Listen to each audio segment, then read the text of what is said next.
in in the hockey team, and he has been, and he in fact calls him the Dhanraj Pillai of the team right now, and he has been a legend right now. He is retiring on a high after India gets consecutive hockey bronze medals. This is happening after 52 years that India has clinched consecutive hockey bronze medals. And how PR Sajesh had shared an emotional message right ahead of this farewell match. He in fact said that I stand between the posts for the final time, and he has stood strong. He is called the Great Wall of India, and he is indeed been a rock solid wall, Niranjan, for India. Celebrations, of course, viewers, as we speak, are happening, are being witnessed across India.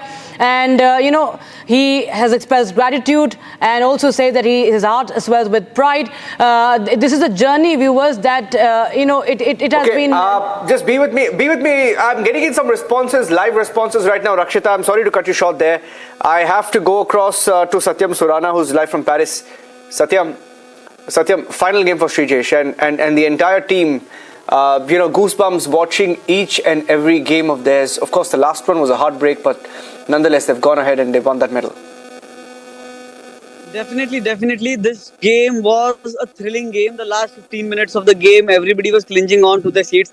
Everybody was hoping and praying for India to get this bronze medal. With this bronze medal, it is not only the Indian hockey team, but the entire nation who is proud today. The Indian hockey team has won its 13th medal in the Olympics, which is, I think, the most for any other hockey team in the world. With 8 golds, 1 silver, 3 bronzes, we have added 1 more bronze medal. It's also a feat. After almost 50. Satyam. Yeah. Satyam, it's also a feat. I want to go across and quickly get a reaction from, Meeranjan Negi. He will know the significance of this. He'll be able to tell our viewers. Meeranjan Negi ji, for the first time in 52 years, we've got 2 Olympic medals back-to-back, 1968, 1972, the last time India won 2 Olympic medals back-to-back. And after 52 years, it's no small feat for India. And we've all been rooting for this team all these years. And what a great achievement. Absolutely. We were trembling with excitement during the final moments. I remembered the last Olympics when India was playing against Germany. And the same situation was there. There was a lot of pressure on Srijesh. Penalty corners after penalty corners, and Srijesh was saving each and every one of them. The calm and cool composure he kept under the bar, put all his experience to task, and what a game of his life he played.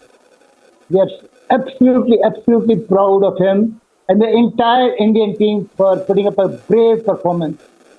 In fact, I think the entire team played very well in this competition. I know Australia has beaten us by 7-1, 8-0, and even in the last Olympics, they beat us about 7-1 in the pool stages. So beating that team and then going and playing such a wonderful game. But for that red card of Amit Rohidas, I think we would have all been seeing India standing at the podium. Ranjan sir, of course, we've seen how even Harmanpreet has been performing so very well. The Indian skipper is also known as Sarpanchji, very lovingly called Sarpanchji, and the way he has been performing, the way he converted that penalty corner, really gave India that boost, that confidence that yes, the medal is not very far anymore. A word on Harmanpreet as well, sir. We have got a drag flicker of the caliber of Jugraj and Sandeep Singh after a very long time. We depended heavily on him, saying we took only 1 drag flicker with the team. And not only he delivered during the penalty corners, but he played the game of his life. He played the entire tournament in such a way that if you see, he was in fact leading from behind. The overhead passes, what he was giving, the through passes, the way he was controlling the complete game. I think Harmanpreet and Srijesh, they were the stars of this this entire tournament. The entire team, in fact, the young players, Abhishek, Paul, everybody gave their heart out. And although we were expecting Right. a silver medal. Of course, expectations have been, of course, on the rise ever since they have clinched that bronze medal in Tokyo. But I'll just go across to, our reporter from ground, Satyam Surana. He's in Paris right now. Satyam, tell us about what is the atmosphere like? Have the Indian fans already started gathering up there? What have you picking up? How was the eve of this match?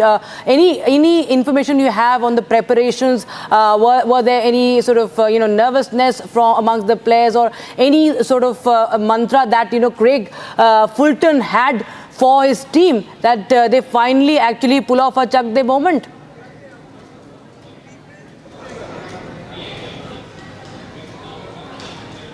The Indian team to win, and as you said, people have started to gather around. I see people with Indian flags around me. I am around the stadium and I see people all around the stadium with Indian flags. People are rejoicing this moment. There is a wave of enthusiasm in the atmosphere right now. After a long-awaited praying for a medal, and because of the results of the previous match, the fans were disheartened, the team was disheartened, and anyhow, to give Srijit a good farewell, to give India the victory that it deserves. The entire hockey team put everything on its stake, and here we have the results. Here we have the good positive results. India getting its 4th medal in the Paris Olympics 2024.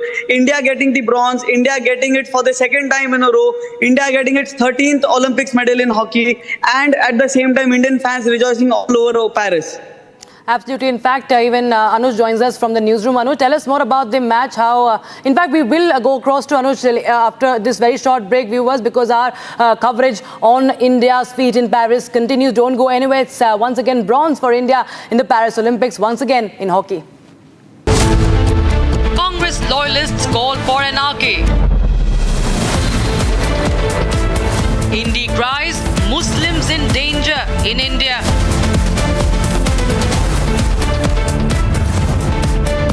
Indy seeing opportunity in Bangladesh unrest, debating tonight at 8 p.m. Amity University has one of India's largest merit scholarship programs for brilliant CUET candidates. Over 25,000 scholarship holders have already benefited from the culture of academic excellence and focus on research and innovation. To be with like-minded students who want to be successful, apply at amity.edu/scholarships.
প্রশ্নের অদূরদর্শিতা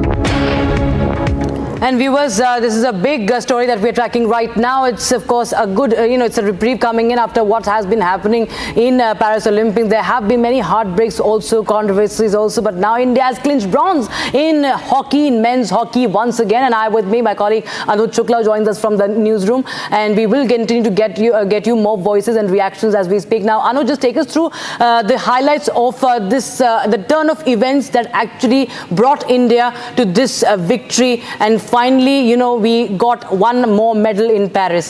Well, Rakshita, it was a thrilling encounter between two superior teams, two great teams, India and Spain, but India did everything possible to win this crucial bronze medal in this competition, in this game. The way India deployed their formation was superior, was superb against Spain, not giving them chances in the midfield, creating spaces between their defense, attacking through their central midfield line was the best thing India showed in today's game. And of course, Harmanpreet with his goals was very crucial for India. In all these 6 games that India has played in this Paris 2024 Olympics, India has got almost around 50 penalty corner chances, and India has scored around 12 or 15 goals in that. Credit to Harmanpreet Singh. And another thing is PR Srijesh, the wall of India.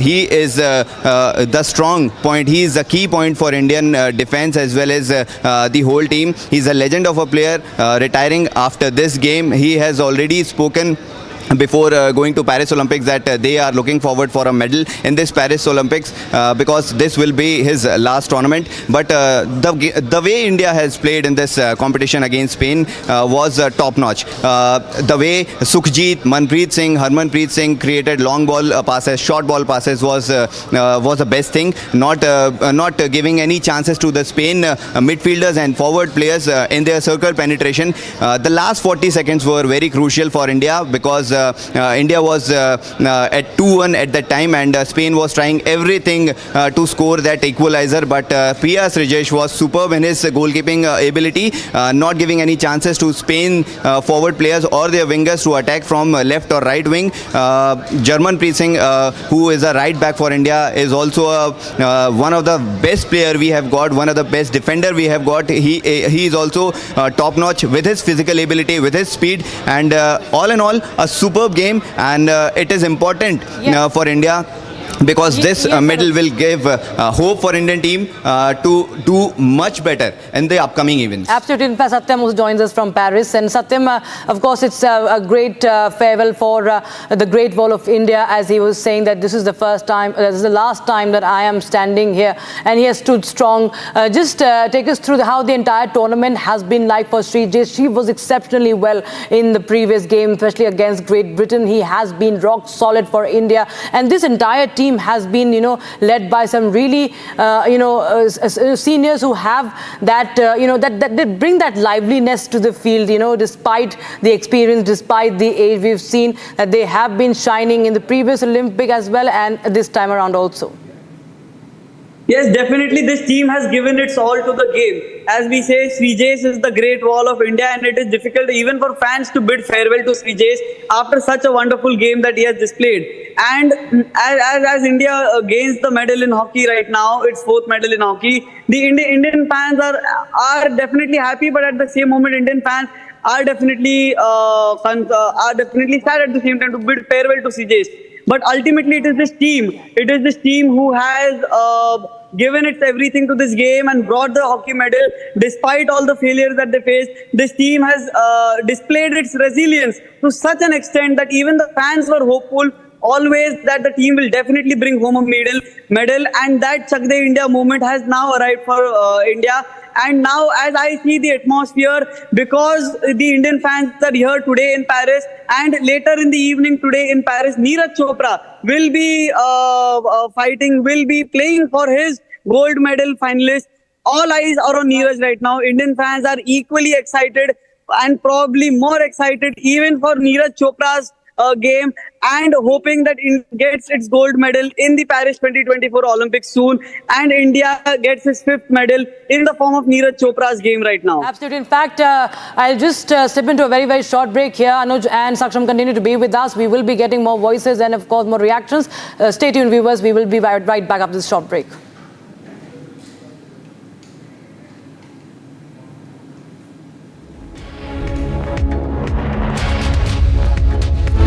Congress loyalists call for anarchy. Hindi cries, Muslims in danger in India.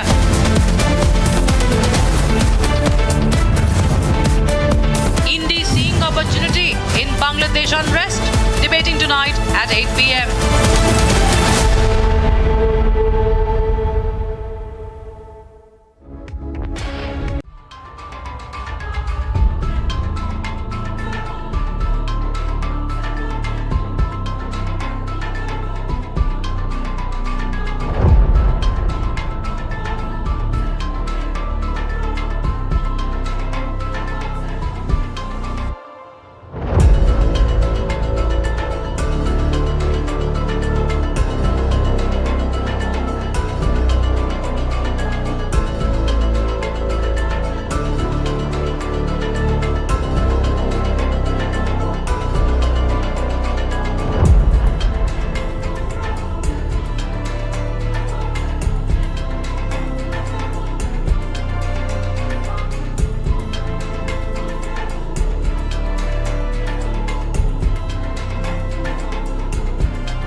Vinesh disqualification is very shocking, and I met Vinesh at the Olympic Village Polyclinic a short while ago, and I showed her complete support of the Indian Olympic Association, Government of India and the whole country. We are providing Vinesh all medical and emotional support.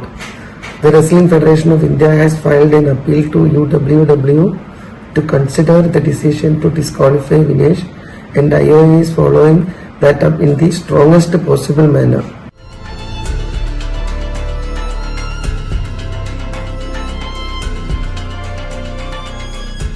भारतीय wrestler Vinesh Phogat को तय category में ज़्यादा वजन 100 ग्राम होने की वजह से पेरिस ओलंपिक से बाहर होना पड़ा है। विनेश 50 केजी की कैटेगरी में खेल रही थी।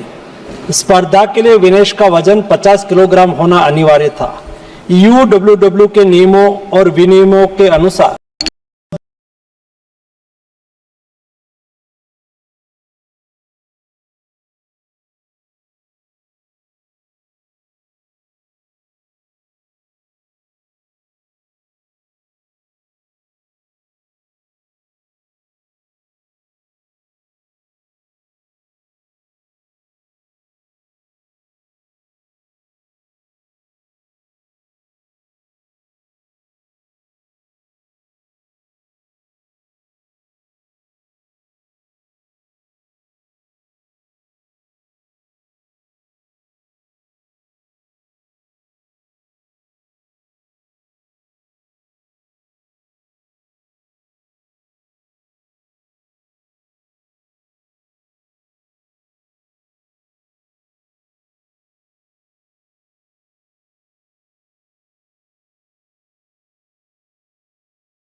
And viewers, the big breaking we have is that India has clinched the bronze medal for a second consecutive time. And we have with us senior hockey journalist K. Arumugam joining us here live on the broadcast. Thank you so much, sir. Of course, we hope that we will talk to you once again after India clinches the medal. And here we are.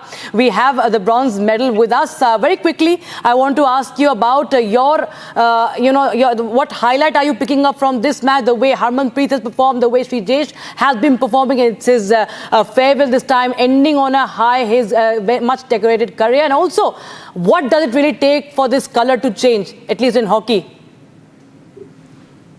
Madam, good question. You see, we are winning the second bronze medal in 44 years. It's very difficult to lose the chair, and it's not easy to get back. If you leave out the Tokyo, we won the bronze only in 72 Munich Olympics. So in the 44 years, second bronze. Yes, we are not satisfied this time with the bronze medal because whatever the teams available there, out of the 16 teams there, 12 teams there, certainly India was far, far better than the present position it has attained. India just slipped in the semi-final.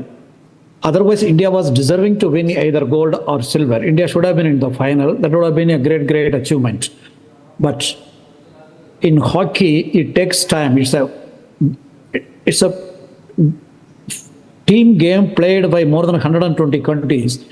To remain at the top, within fifth or sixth position itself is a big task for Indian hockey, which it has done so far. Now, it has climbed to the third radar twice, last edition and this edition. Within 4 years, we have won 2 bronze medals. Certainly, the next Olympics, if we keep up the same momentum, I think the color of the medal will change. By chance, by whisker, they did not change this time. The team showed enormous character. The team showed mental strength.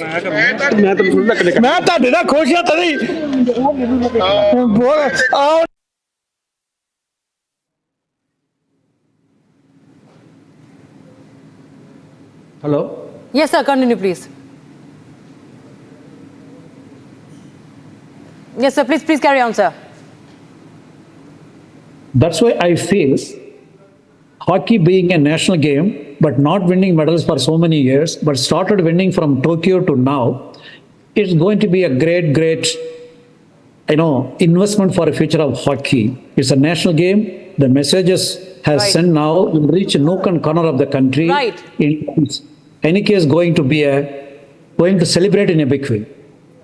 Absolutely, sir. Thank you so much, Mr. Arumugam, for joining us here. Also, I'd like to thank Anuj for joining us from the newsroom. And that's it for now, viewers. As far as our coverage on hockey is concerned, we will continue to get you more news and updates from Paris. Remember, Neeraj Chopra in the finals tonight. And also, of course, the semi-final in men's wrestling freestyle. Don't go anywhere. Stay tuned. On the other side, it's the debate at 8 p.m. with Arnab Goswami.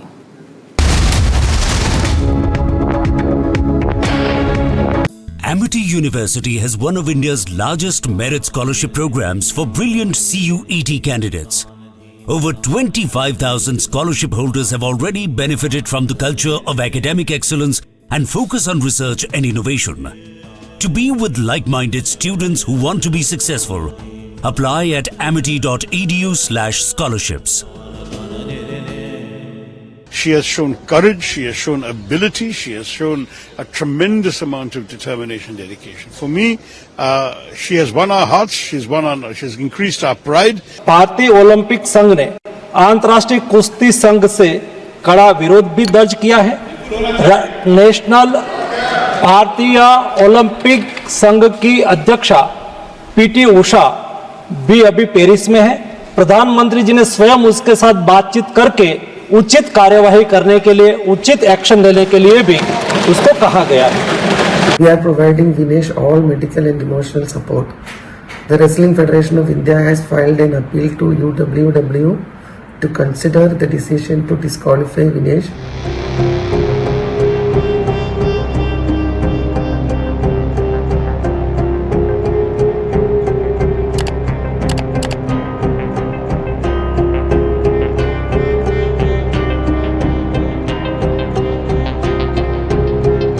Vinesh disqualification is very shocking, and I met Vinesh at the Olympic Village Polyclinic a short while ago, and I showed her complete support of the Indian Olympic Association, Government of India, and the whole country. We are providing Vinesh all medical and emotional support.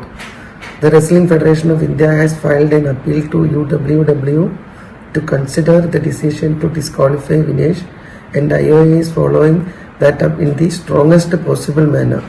I am aware of the relentless effort made by Vinesh medical team led by Dr. Dingshaw Patiwala and the Chief Dimission Gagan Narang through the night to ensure that she could meet the competition requirements. भारतीय wrestler Vinesh Phogat को तय category में ज़्यादा वजन 100 ग्राम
Congress loyalists call for anarchy. Hindi cries, Muslims in danger in India.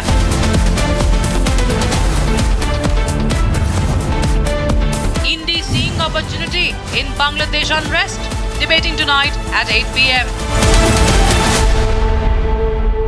Salman Khurshid says that what has happened in Bangladesh can happen in India. He regrets that India is so large a country that things don't blow up like they have done in Bangladesh. Manoj Jha of the RJD says that Muslims are going through a very difficult time in India. And Muslims have to not just speak about it, they must be on the roads for it.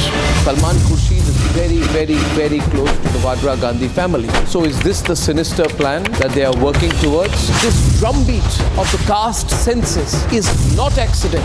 It's part of a well thought out conspiracy. Caste incitement and the political instigation of caste wars is, in my view, a very real possibility. Can we start a counter movement? A hashtag can spark this counter movement. For that hashtag would carry the will, the determination and the emotion never to let our country break or divide. If you believe in what I'm saying, if you believe that we owe everything to our nation, to our motherland, please join our movement. Hashtag Unbreakable Bharat.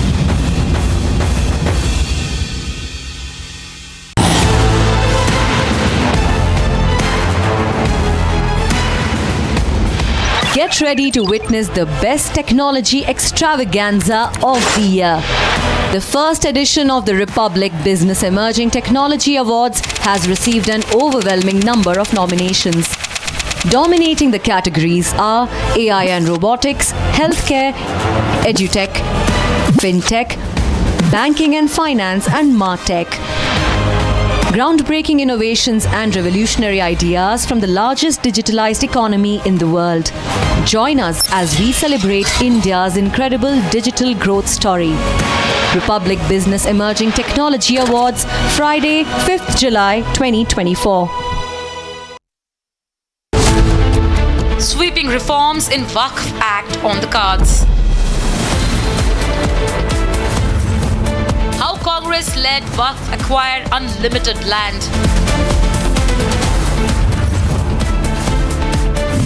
Crackdown on Waqf's land jihad. Debating tonight at 9 p.m. Salman Khurshid says that what has happened in Bangladesh can happen in India. He regrets that India is so large a country that things don't blow up like they have done in Bangladesh. Manoj Jha of the RJD says that Muslims are going through a very difficult time in India. And Muslims have to not just speak about it, they must be on the roads for it. Salman Khurshid is very, very, very close to the Vadra Gandhi family. So is this the sinister plan that they are working towards? This drumbeat of the caste census is not accident. It's part of a well thought out conspiracy. Caste incitement and the political instigation of caste wars is, in my view, a very real possibility. Can we start a counter movement? A hashtag can spark this counter movement. For that hashtag would carry the will, the determination and the emotion never to let our country break or divide. If you believe in what I'm saying, if you believe that we owe everything to our nation, to our motherland, please join our movement. Hashtag Unbreakable Bharat.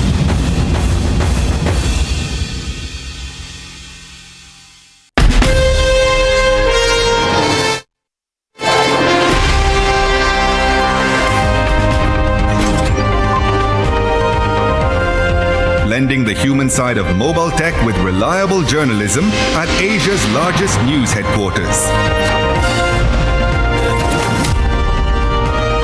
HMD Smartphones and Republic, partnering to prioritize innovation.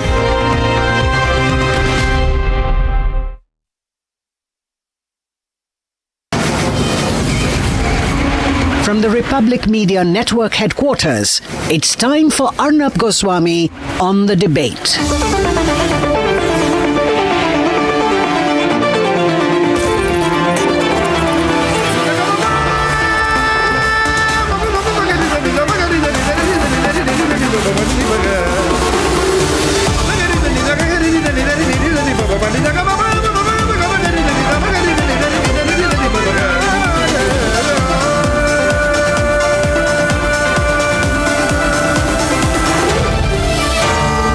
Arnab Goswami on the debate. Good evening and welcome, ladies and gentlemen. Unfortunately, the Congress continues to try and support mobocracy. I don't know what's come over them, but every day more and more Congress leaders are calling for the rule of the mob, indirectly talking about mob violence in India. Mob control, mob logic, mob regime, mob law, mob rule. Manishankar Iyer, very, very, very close Gandhi family confidant, part of their absolute inner circle, like Sam Pitroda, like Salman Khurshid, has now said that, like Bangladesh, there are doubts emerging about the election process in India. Manishankar Iyer, I know him for a long time. He's a political loser. He's more likely to win an election in his favorite Karachi and Islamabad than in India. But he reveals always the Congress intent. This is the frustrated Congress core leadership that wants to overthrow an elected government in India. They could even try and use anyone to try and bring down an elected government in India through mass mob violence, mob action. They can use fake leftist leaders who want to destroy the economic progress that Bharat has made in the last few years. And they will get Chinese support for that. That's what China wants. They can use fringe elements and disguise them as farmers. They can bring in foreign-backed activists funded by the American deep state to generate a narrative, use algorithms to create a sense of caste instigation leading to caste violence. Viewers, what we must investigate now, and we will, is how much money exactly these kind of possible agents have received or are receiving from America and China, the two biggest competitors, who will stop at nothing to halt our global rise. Viewers, last night our hashtag Unbreakable Bharat trended #1 nationally.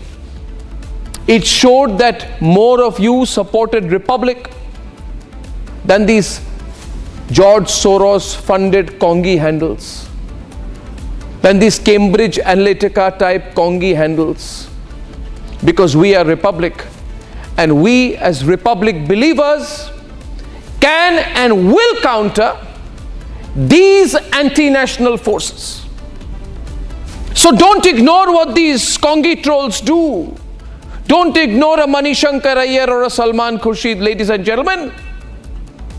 They are the old elite now clutching at the coattails of the deep state in foreign countries in the hope that they will be rehabilitated. For that, even if they need to support the mob, control the mob, or own the mob, they will stop at nothing. Now you tell me, viewers, is that the definition or not of the Tukde Brigade? Debate 1 tonight, viewers, why we need to continue to be very watchful. This is a very dangerous anarchist pitch being made by Congress leaders. On debate number 2 tonight, I will tell you why the Waqf Amendment Bill 2024 is the best thing for the Muslims of India. But unfortunately, there is Owaisi and Rahul Gandhi who are pitching for rich, influential Muslim landowners. And I will also tell you why this is actually about controlling 25 to 50,000 crores of real estate income. That's the real story. And here are the headlines this Thursday evening on the debate tonight. हुआ लोगों के मन में बांग्लादेश में कि ये free and fair election है क्या, वैसे ही शक यहाँ भी आने लगे हैं, वहाँ तो उभर गए हैं. Vadra Congress goes all out in a desperate attempt to break Bharat a day after Salman Khurshid says that the India will have the same fate as Bangladesh. Vadra Congress's top leader, Manishankar Iyer, is now parroting Salman Khurshid's remarks, even dangerously so.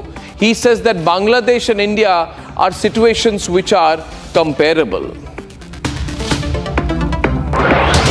Pakistan में जितना भी हिंदुओं का property है वो तो सरकार ने ले लिया और बाकी जो भी करना था कर लिया. यहाँ से जो मुसलमान गए उसमें ज्यादातर लोगों ने अपना प्रॉपर्टी को वक्फ के तहत डिक्लेयर करके गए. The centre introduces the controversial but necessary Waqf Amendment Bill 2024 in the Lok Sabha, which aims to bring in sweeping changes. However, the uninformed India Alliance, Rahul and Owaisi, come together to call it unconstitutional. Rahul Gandhi and Asaduddin Owaisi joins hands. They call it a draconian attack on the freedom of religion of the Muslim community.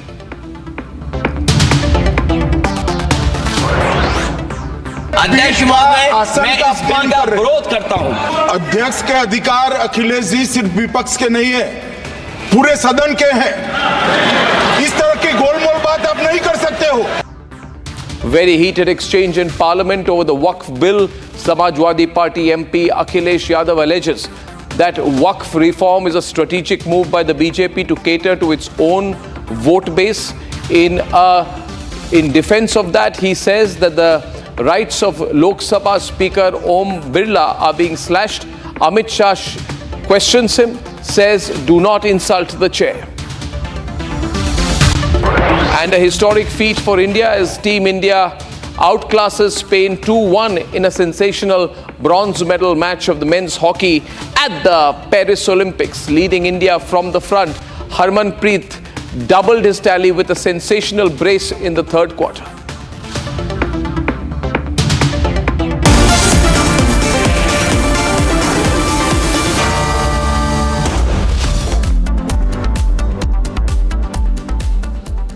Ladies and gentlemen, so many of you have been writing into us and writing into me personally saying what is going on. Is there an attempt by some political parties to engineer a mob situation in India? And I have not been able to write to you directly, but the simple answer appears to me is yes. But viewers, I want to tell you this is not what I believe today. This is what I have been warning of since 2016 when I took on the Tukde lobby, when they said Bharat tere tukde honge. This is what I warned about when I took on Sarjil Imam. This is what I warned about when I questioned the people who instigated the Jahangirpuri riots. This is what I warned about when I referred to the foreign influence in the fake farmers protest. Ladies and gentlemen, if there is one media group, and in fact only one media group in this entire country that takes on these anti-national lobbies, it is, and you know, it is only and only Republic. Now the question is, are they stopping? No. Will we continue to confront them? Yes. Can you and I come together to take them all on? Absolutely. Let's debate.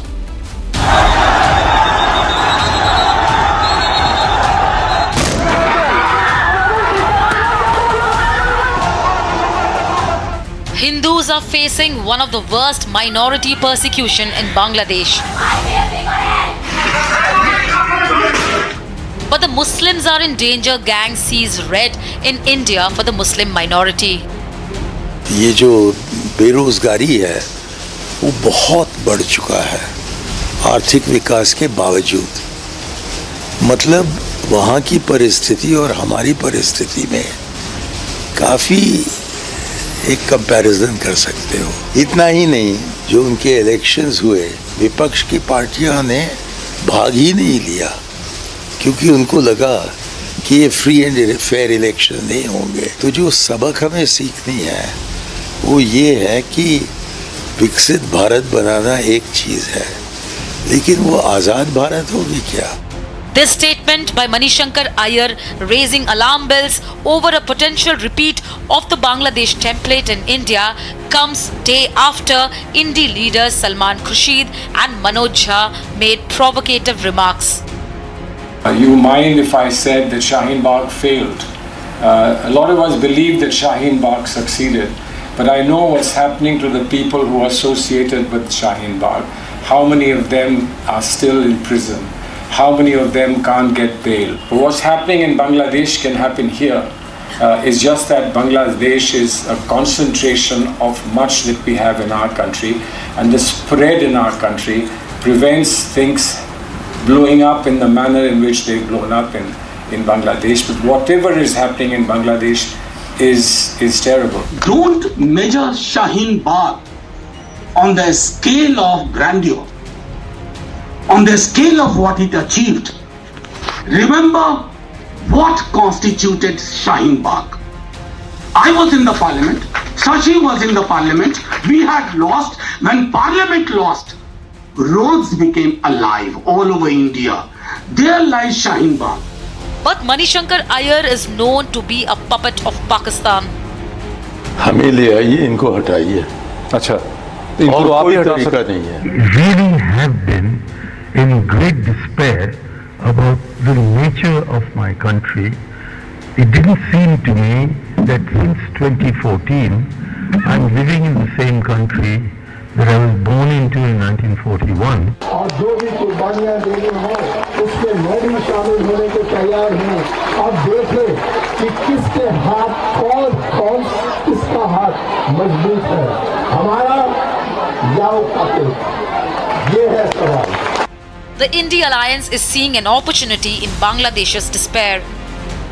ये जो नरेंद्र मोदी अभी भाषण दे रहा है, मैं आपको बता रहा हूं, 6 महीने बाद, 7-8 महीने बाद ये घर से नहीं निकल पाएगा। हिंदुस्तान के युवा इसको ऐसा डंडा मारेंगे, इसको समझा देंगे कि हिंदुस्तान के युवा को रोजगार देने के बिना ये देश आगे नहीं बढ़ सकता है। India is not described as a nation.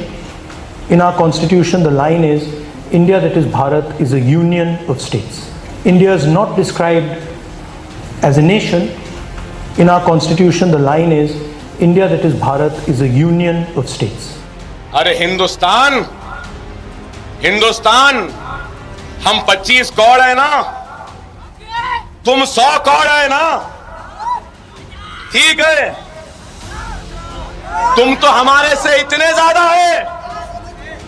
15 minute के लिए पुलिस को हटा लो, बता लेंगे किसमें हिम्मत है, कौन ताकतवर है। 20 लाख लोगों द्वारा पंजाब में मेंबर पार्लियामेंट चुना गया और वो एनएस से लगाकर अंदर रखा हुआ है। फ्रीडम ऑफ स्पीच, उसकी कंस्टिट्यूएंसी के लोगों की बात यहाँ नहीं रख पा रहे, ये भी ಎಮರ್ಜೆನ್ಸಿ ಇದೆ। ಉತ್ತರ ಭಾರತದ ಕಡೆ ಎತ್ಕೊಂಡೋಗಿ ಹಂಚ್ತಾ ಇರ್ತಕ್ಕಂಥದ್ದು ಕಾಣ್ತಾ ಇದ್ದೇವೆ। ನಮಗೆ ಎಲ್ಲ ವಿಚಾರಗಳಲ್ಲೂ ಕೂಡ ಅನ್ಯಾಯ ಆಗ್ತಾ ಇದೆ। ನಾವು ಅದನ್ನು ಮುಂದಿನ ದಿನಗಳಲ್ಲಿ ಖಂಡಿಸಲಿಲ್ಲ ಅಂತ ಹೇಳಿದ್ರೆ ಪ್ರತ್ಯೇಕ ರಾಷ್ಟ್ರಕ್ಕೂ ಕೂಡ ನಾವು ಬೇಡಿಕೆಯನ್ನು ಇಡಬೇಕಾದಂಥ ಅನಿವಾರ್ಯ ಪರಿಸ್ಥಿತಿಯನ್ನು ಹಿಂದಿ ಪ್ರದೇಶದವರು ನಮ್ಮ ಮೇಲೆ ಹೇರ್ತಾ ಇದ್ದಾರೆ ಅಂತೇಳಿ ನಾನು ಭಾವಿಸ್ತೀನಿ. But the cost of India's statement is being paid by the nation every time a protest turns into anti-state and anti-national demonstrations. It is the people of the nation that pay the price for statements from desperate political parties training their footmen in the Tukde Tukde gang. It is time for the nation to unite against these voices and say Bharat is unbreakable.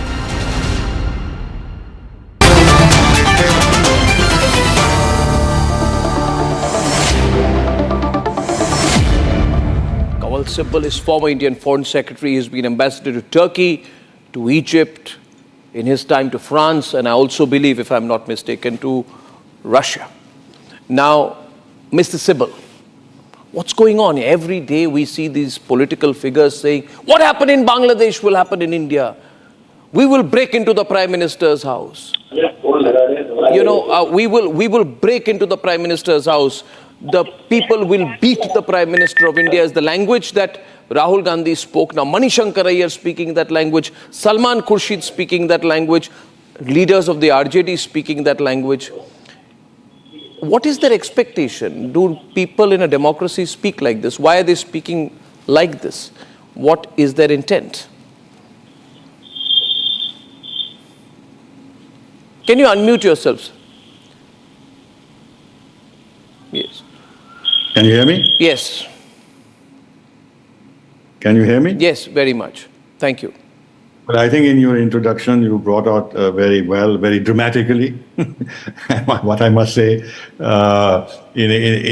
in a manner which causes a deep concern about the forces at play in this country, which will not be unhappy if the Bangladesh example is followed in India, though I don't think this is going to happen.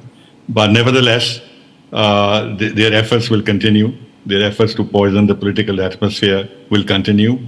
Their efforts to divide the country on various issues, whether it's caste or federal issues, or unemployment, or issues which, or youth issues, they'll continue to stoke fires if they can, because at the end of the day, it is a struggle for power. And now that Prime Minister Modi and BJP have won the third term for the next 5 years, they're not going to be in power. And after that, it is very uncertain what may or may not happen. So they have this chance, they think, to cause enough social turmoil in India to weaken the government, if not displace the government. Now, this is a matter of serious concern, and unfortunately, there are foreign forces which will not be unhappy at this prospect. In fact, they have a hand, and they'll continue to encourage such forces in India, because this keeps India weak. It weakens our action on the international stage. It makes us partially dependent on the goodwill of others, makes us vulnerable, and therefore they think they can control us internally through these forces. And this is the price we have to pay for democracy, fortunately or unfortunately, because we can't suppress freedom of speech.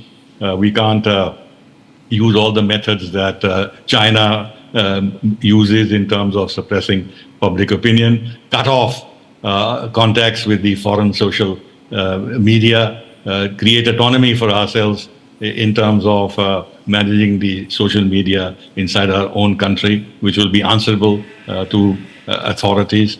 And the English language, which is very helpful in many ways, also exposes us immediately to the flow of ideas from abroad of all kinds, which then gain currency within our society. And many of these ideas are very disruptive. I have in mind these woke ideas, which are gaining more and more strength in our country. And I see that many of our academics and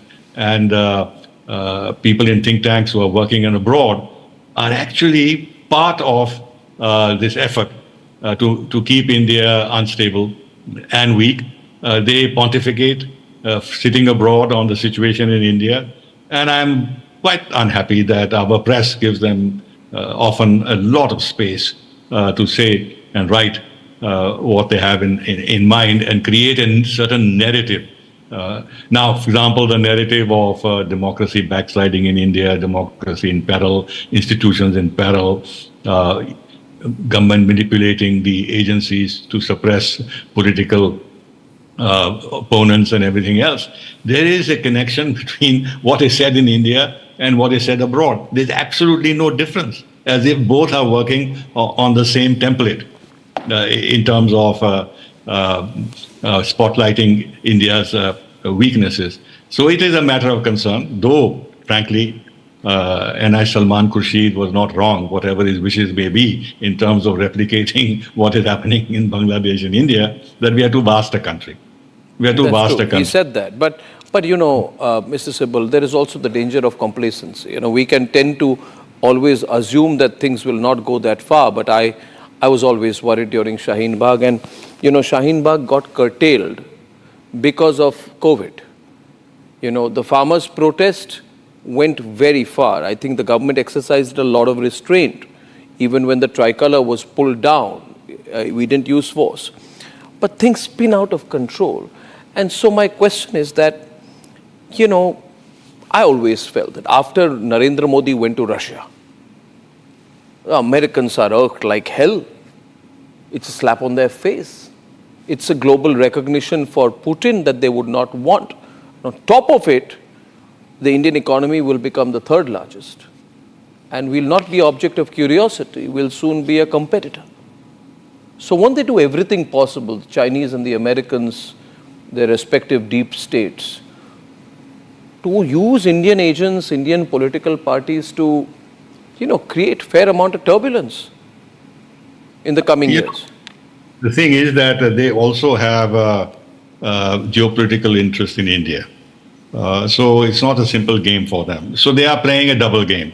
On the one hand, incorporate India into their larger geopolitical projects and plans, at which China is the threat. And therefore, they will like India to be on the side of China. Remember, India is a member of BRICS and SCO, and there is also the RIC, the Russia-India-China dialogue, not being given up for the time being. So India has options, and India is also now projecting itself as a leader of the global south. Therefore, if India goes outside their camp, then the entire push for multipolarity and weakening America's and Western hegemony gets a boost. Therefore, they like to keep us within the arc of their interest, but at the same time, not give us that much liberty of action. So now that we can have full one quick question. And sorry if my question sounds too simple. It's a pretty. Would the Americans or the Chinese rather have a little shaky coalition government kind of thing, rather than a BJP-centered Narendra Modi government? Yes, of course. Yes, of course. Because any coalition government in India would essentially be a weak government, and will not be able to project India's interests with confidence. Yeah. Because confidence will come from solidarity and unity back home and strength back home. Yeah. But if looking over your shoulder all the time, managing internal polity, then your external action becomes much weaker. Therefore, they will be happy, and then they can manipulate from outside the partners in the coalition government, because there'll always be different of views and thinking and priorities and interests. That's why, you know, this effort to have a sub-national diplomacy out of some of our partners. Yeah, go to state governments. It's dangerous. Very dangerous. Very dangerous. Well, Kanwal Sibal, you put it. I don't want to get you into the political debate, but it's so good to get you, because you really put it in context, given me our viewers a lot to think about tonight. And I intend, Mr. Sibal, when in a couple of weeks, you please come in. I would like to have a longer podcast conversation with you for Republic on this and many issues. Thank you very much for tonight. Thank you. That's Kanwal Sibal. Always a pleasure talking to him. Thank you so much, sir. And that's the issue. So obviously, Nikhil, you can take that, and Piyush, Rahul Gandhi says that in 6 months, Narendra Modi will be pulled out and beaten with sticks. So did someone from the American? This already played that. Yeah. So he said. Can I respond? He said that he was instigating violence against the Prime Minister of India. Am I right, Karan? Any doubt about that, Karan? Absolutely. Open violence. Like let's have a violent attack on Narendra Modi. No, 1 minute. Sushil Pandit is there. Sushil Pandit, 1 minute. Let me get everyone's view. Viewers, I think Rahul Gandhi was instigating physical attack and physical violence on Narendra Modi. Any doubt, Sushil? Let that be the starting point. 6 महीने बाद घर से नहीं निकल पाएगा. डंडा से उनको मारेंगे, right? None whatsoever. He said it in as. What did the Prime Minister say on the 8th of November? No. 1 minute. Did he? Sushil Pandit now. Sushil louder. Sushil audio louder. Viewers think when you're on the debate. I'll also put my question. Yes. Sushil. Yeah. Arnab, generally people resort to dog whistle, and dog whistle is a bit of a sophisticated weapon where you don't speak in as many words, you just allude to it. Here, there is no doubt left. There is absolutely no ambiguity. This is an instruction from the very top what to do. Correct. And number two, I would like to talk about Manishankar Iyer, who's a cog in the wheel in Congress, a big one. Yeah, both. This man was at Cambridge in 1961. He was at Trinity Hall, Cambridge, pursuing economics, and he was also a member of Marxist Society of Cambridge. When China invaded India in 1962, this man was mobilizing support and resources for China. Is that true, Vivek? Vivek is on the debate. Vivek, is that true? This is our misfortune. He rose to become a minister in our government. He is absolutely wrong, and I think Rahul Gandhi was only predicting and trying to tell the Prime Minister that he better. And we have such politicians today. He was not I asked this viewers. I think we all have a choice. May I say something? I think we all have a choice. Salman Khurshid knows more of international politics as compared to Sushil Pandit. This man was mobilizing support for China in 1962 in Cambridge. One minute. Now we are, as I said, we are on the edge tonight as a country. You ask him, he will not. We are on the edge tonight as a country. And to the viewers of Republic, I want to present the choice that is there before you. You need to take Salman Khurshid seriously. I need to say a word. I have not even got in Ajay, I have not even got in Piyush, but I want to take 30 seconds. Viewers, we've been through an election. In an election, somebody wins and somebody loses. The BJP won. Yes, they won by a little less than they thought. And the Congress lost. Now the Congress has to wait till 2029 to get a chance again. Right? And I think it's okay. It's okay. In 2029, Rahul Gandhi will be about 60 years old. It's okay. He can fight at the age of 60 the next election. That's not the point. Point is, will the Prime Minister fight in 2029? If he wants to, he can fight. What happened to the 75-year rule? That's his business. What's going to happen? It's like the Republican Party's business. It's like the Republican Party's business whether Donald Trump qualifies. The BJP's business. You don't poke your nose into their affairs.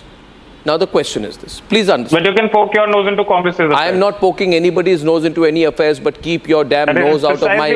Keep your nose out of my country. Keep your nose out of my country's national security affairs, Mr. Congressman. My country's national security cannot be compromised anymore. Viewers, Unbreakable Bharat, our campaign needs your support. 1 point tonight. One point. Calm down, everyone. Calm down. Now I'm putting 2 and 2 together, Ajay Alok. Just give me a moment. Rahul Gandhi says, we must pull Narendra Modi out of his house, take sticks and physically attack him. That's not what he said. That's exactly what he said. Now, no. This is exactly what he said. He didn't say that. Exactly what he said. Exactly what he said. Exactly what he said. If you have politics, this is what is going to happen, is what he said. He never said do this. He never indicated. Does it mean that the Prime Minister himself wanted to commit suicide? No,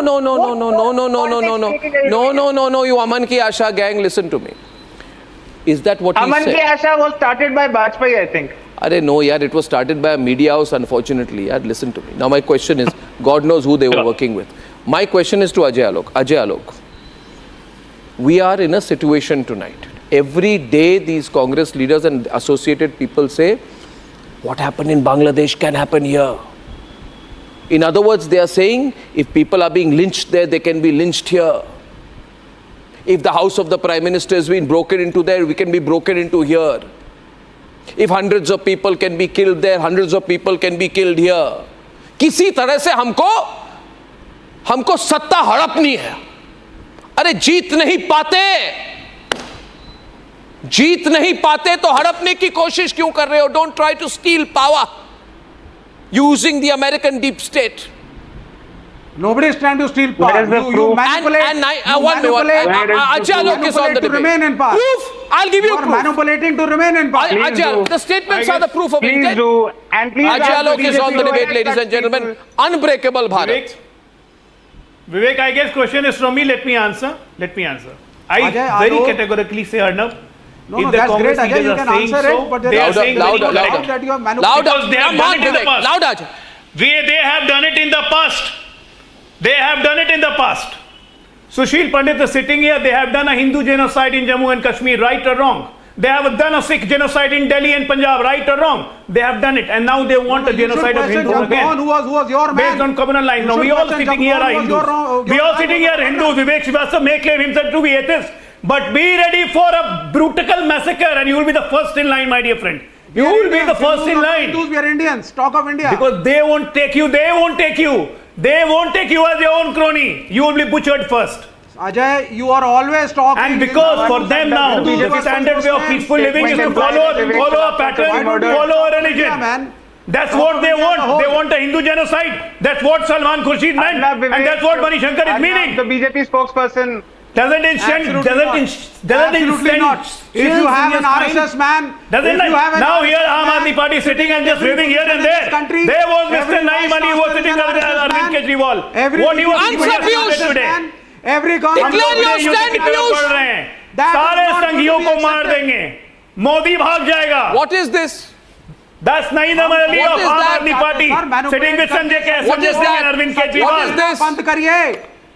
I'm not going to respond to the nonsense that Ajay Alok is getting on national television shameless. They will be the first to get massacred. Without any facts, if this man is doing something, it is only... Oh, you shut up, you RSS. Now let me... I'm not doing anything. This is the proof. This is the authorized Twitter verified handle. What he has tweeted. And there is pictures with Arvind Kejriwal and Sanjay Singh. Who has tweeted? Who has tweeted? One minute. Tell us what is this? What are you referring to? What are you referring to? What proof does he have of Hindu genocide being planned in this country? What are you talking about? No, 1 minute. Piyush versus Ajay has broken out right now. Piyush versus Ajay. Piyush versus Ajay on the program tonight, ladies and gentlemen. Piyush versus Ajay.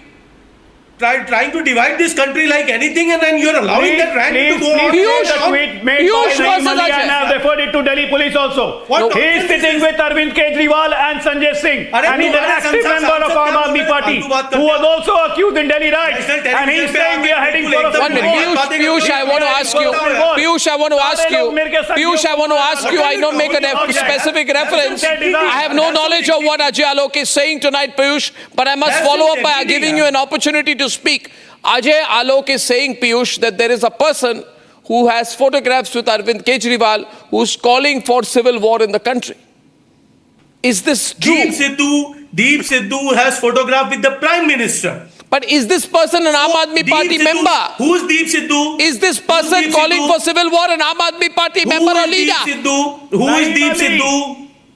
Who is Deep Sidhu? Whether there is a... I'm not talking about Deep Sidhu. I'm talking about whether an Aam Aadmi Party individual has called for civil war. If so, is that true? And have you taken action against that individual? Sir. You talk according to your convenience. You talk when you are able to, in a manner in which you are able to paint the whole opposition in anti-national color. That is what suits you. That is what suits the Bharatiya Janata Party. That's why you'll keep talking about it. As far as the question of Bangladesh-like situation situation happening in India. It's not possible. I have maintained India has a robust democratic system. India has a voice of strong opposition. India has a strong judicial system. India has an apolitical army which prevents from any kind of armed rebellion from taking place. So India is a very mature democratic country. It is never going to happen in a country like India, Bangladesh like situation. India has people like Arvind Kejriwal and Rahul Gandhi. Despite BJP, India has people like Arvind Kejriwal and Rahul Gandhi who says democracy is lost in this country. There is no democracy. What are you talking of India? You guys are full of anti-Indian sentiments now. Armed rebellion is not You are just waving your tails. You are waving your tails for anything. Make Modi out, get Modi out. Okay, ladies and gentlemen, point being tonight, I want to intervene at this point, and a point has been made by. Should I come in? I don't know. You guys are scared. What kind of adrenaline injection have you taken in this? You will be the first one to get massacred if this happens in this country. My God. Because that is your desire, but you will be the first. My God. You will be the first victim of your desire. Let me tell you. You should be ashamed of what you are speaking on national television, bhai. Because we are not going to let this happen. We are going to fight you tooth and nail. We are going to fight you tooth and nail. We won't let you succeed. I wish to ask you. We don't let you succeed. I want 30 seconds for us to introspect collectively tonight on the program. You know something. I was in Delhi too, right? When the Delhi riots happened. Okay? Now Rahul's older to us. I remember, but he doesn't remember. I remember. Rahul's older to us. I remember, but he doesn't remember. But he told me when I asked him, face to face, eye to eye, were congressmen involved? Karan. He said, shrugging, some congressmen were involved. Thousands of Sikhs were killed. That was the rule of the mob. When Sanjay Gandhi's friends went loose, when Sanjay Gandhi's friends went loose in Tilaknagar and Janakpuri, that was the rule of the mob. Now Karan, don't tell me my name. I know my name is Arnab Goswami, everybody does. 40 years later, they want that rule of the mob again. I say we won't let them. Karan, we will not let them. Put that thing down. Karan, we will not let them. Karan is on the debate right now. Karan.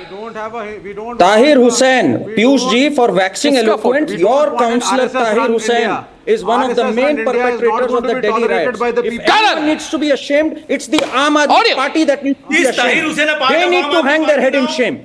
When your Chief Minister Arvind Kejriwal receives funds from the Ford Louder for Piyush and Karan, louder for both. We know about the nefarious design of the Ford Foundation. Was Dhruv Saxena head of BJP IT cell or not? Hey Arnab, Congress, Aam Aadmi Party, this has become a natural home of the Islamo-leftist cabal. This cabal. Arnab, you remember you used to talk about the Tukde gang? अरे ध्रुव सक्सेना कौन था भाई? ध्रुव Saxena BJP IT cell का अध्यक्ष था कि नहीं था मध्य प्रदेश का? वो आईएसआई का That is their reality today. They will not stop at anything. They will not stop at caste. They will not stop at geography, north and south. They want to divide this country. But let it be known to them that we have a nationalist country, nationalist government at the center, which will not bat an eyelid to I want to ask you, Piyush, it has been brought to my attention. I am asking you. I'm asking you, Indians with guns. Some material has been brought to my attention about a person called Nadeem, what is his name? Nadeem Ram Ali. Ram Ali. Huh? Manish Sisodia has tweeted on his birthday. Yes. Arvind Kejriwal has tweeted with him. Sanjay Singh has tweeted with him. Is this the same individual who is now asking for civil war? Griha Yudh. Piyush, it's serious. Arko, this is serious. Arko and Piyush. First and foremost, I don't know who this Nadeem is. I also don't know, but he's showing something. Whom you are talking about. Can you have Ajay Alok on the program? Ajay Alok. If he's talking of civil war, he should be put behind bars. Then first throw him out of your party. अरे jail में बंद करो ना भाई. ताहिर हुसैन है ना jail में बंद आपका? ट्वीट है किसका कब निकाल के बता रहे हो? उसके लिए वकील क्यों लगाते हैं? डिमांड कब करी है? What is the chronology? यार कभी भी यार. Tell me about Tahir Hussain. Your Is he a councillor part of Tahir Aam Aadmi Hussain Party or is he framed out of Aam charges Aadmi against Party him now? for Anyway, writing. I don't know whether this is the person. I don't know. These are only allegations that are being made right now. I don't know any such individual, but it's a serious charge that Ajay Alok is making. I don't know. I don't know who he is. What are you showing, Ajay? I also don't know. I also don't know. Yeah, I don't know. You also don't know. He needs to have certain credibility behind it. Anyway, I feel that anybody who calls for civil war should never be in any political party in this country. He should be behind bars. Orko. Absolutely, I totally agree. Orko. I totally agree. Orko, earlier on the program tonight, it was told to us that India has a judicial system. Yes. And that's why bobocracy will not happen. India has an armed forces. India has a democratic system. India has elections.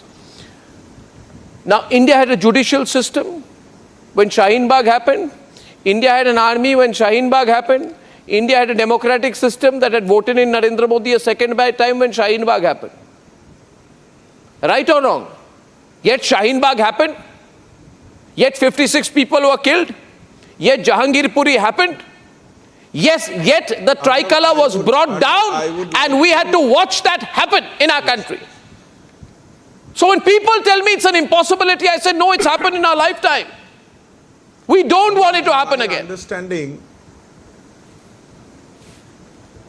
Arnab, Arnab, in my understanding, why India will never face a mobocracy is something more than the judiciary, the democracy and the constitution. That is the people of India at large, which is the first three words with which the constitution of India starts with.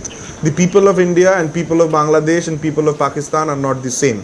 And by people, I do not discriminate in caste, class, creed and religion. It is people of India at large, firstly. Secondly, I repeat myself, anybody who says of civil war, anybody who says that the Prime Minister would be heckled, anybody who says that the Prime Minister's house will be heckled, will not be spared, should not be spared in the country. What do you feel about Rahul Gandhi saying that Narendra Modi should be beaten up or will be beaten up with sticks? Against a government and not to be supported, not to be supported. But you are allied with this party. I am making it very clear. He not says to he's be instigated physical violence on Rahul Gandhi. Whoever is the Prime on Minister Narendra of Modi, India, hasn't he? Still he is the Prime Hasn't Minister Rahul of Gandhi India. instigated Is our physical leader, violence on is the our Prime Minister? representative. No, let it be very clear. Arnab, this is out of their typical playbook. No, I am sure and I am confident that no physical violence can be inflicted upon the Prime Minister of India at any point of time. With guns to Maoists. That is how they cushion this narrative. Gandhians with guns. You remember Arundhati Roy?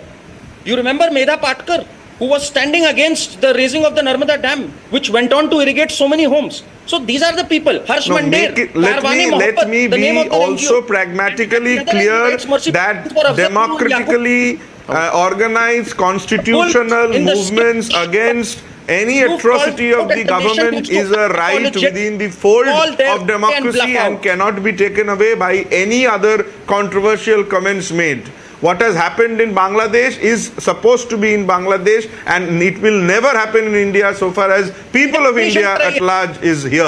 Sushil has the hand up. Sushil makes a point. India will turn into Bangladesh under any circumstances. Arnab, we've seen it time and again, Arnab. When emergency was imposed, none of these pillars of democracy, human rights and freedom rose up to defend us.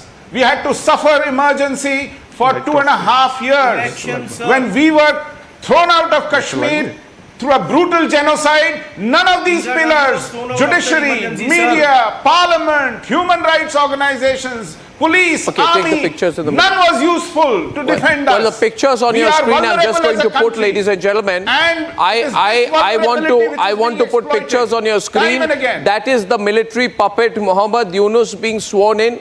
Total military puppet, American puppet.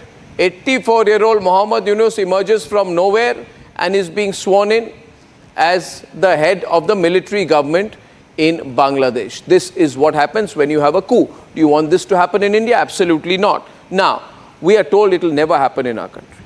What rubbish. We cannot assume it will never happen in our country. Let's go back to the debate. No, why are we discussing a coup in India? No, I'm not discussing a coup in India. Of course not. Perish the thought. Perish the thought. We are talking about politicians who are trying to instigate mobocracy. Of course we won't talk about a coup. We have faith in our army. We know our army. Don't you dare speak like that. Don't you dare speak like that ever. Don't you dare speak like that about our army. Do not attempt to speak like that against our army. How dare you make those kind of inciting comments? How wrong you are. You are the kind of people who will never stop at anything to attack the army. How unfortunate. But Digvijay Singh said that I will stand with Umar Khalid. कहा था कि नहीं कहा था? कहा था उमर खालिद गांधीवादी आदमी है. गांधीवादी आदमी है. गांधीवादी कभी हिंसक प्रवृत्ति का नहीं हो सकता. I stand with Umar Khalid. Umar Khalid का समर्थन करेंगे. कहा था कि नहीं कहा था? Tell me, Nikhil. Tell me. Silent now. Has he been convicted? Has he been convicted for any violence? But people of the party that you like, did the Congress support Yasin Malik or not? Garlanding people who gang raped and murdered infants and an entire family. We all remember what madness happened in the Bishop Banu case. We all remember that. There were BJP leaders on the stage garlanding them. They were touching their feet.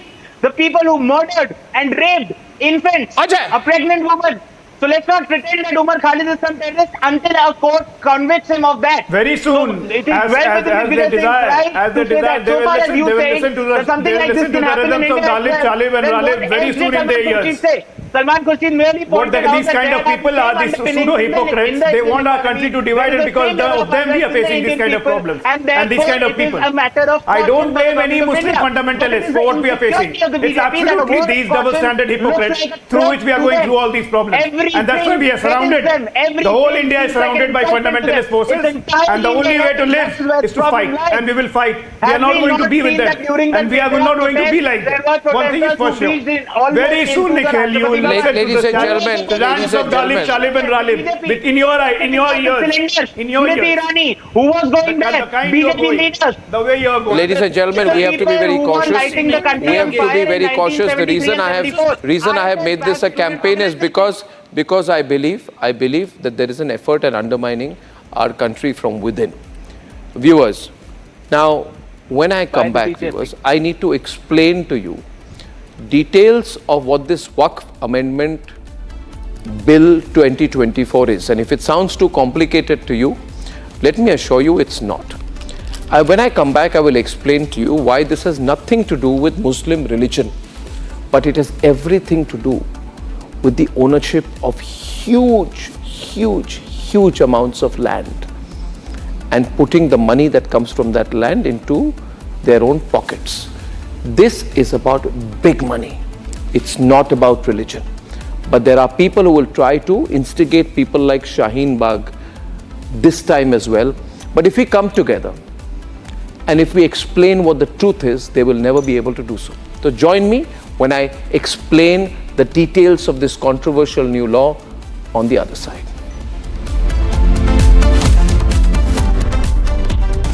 Time for a quick breather. Arnab will be right back with the debate. Amity University has one of India's largest merit scholarship programs for brilliant CUET candidates. Over 25,000 scholarship holders have already benefited from the culture of academic excellence and focus on research and innovation. To be with like-minded students who want to be successful, apply at amity.edu/scholarships. And now, welcome the next Vice President of the United States, Tim Walz.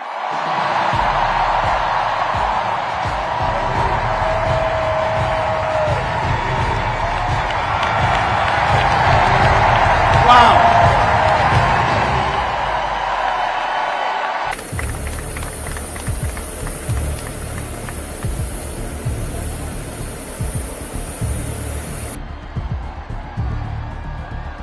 Shall we?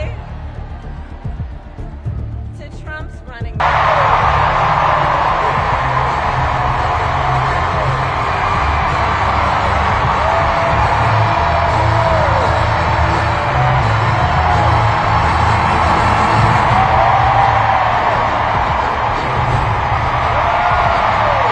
Thank you, Madam Vice President, for the trust you put in me, but maybe more so, thank you for bringing back the joy.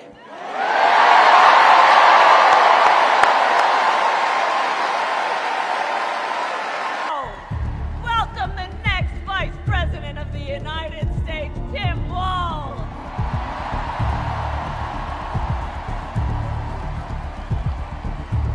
Like all regular people I grew up with in the heartland, JD studied at Yale, had his career funded by Silicon Valley billionaires, and then wrote a bestseller trashing that community. Come on! That's not what middle America is. And I gotta tell you, I can't wait to debate the guy.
Here you asking for documentation.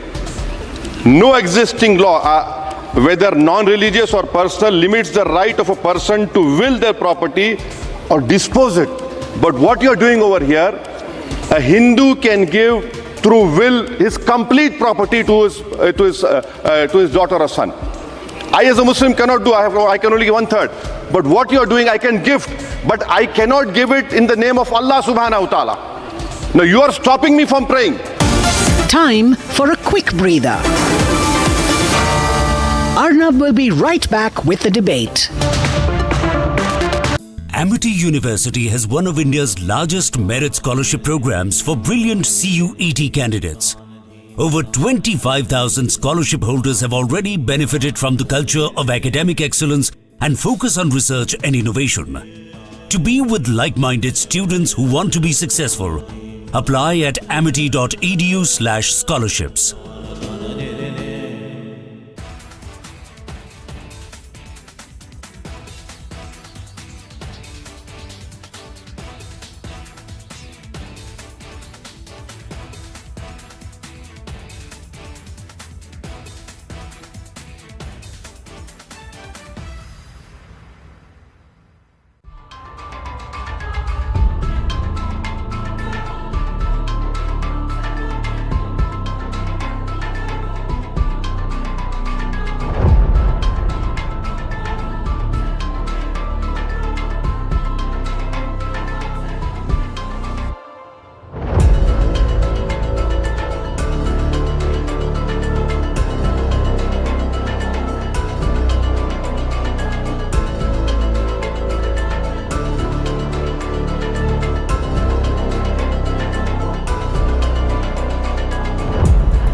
Vinesh disqualification is very shocking, and I met Vinesh at the Olympic Village Polyclinic a short while ago, and I showed her complete support of the Indian Olympic Association, Government of India and the whole country.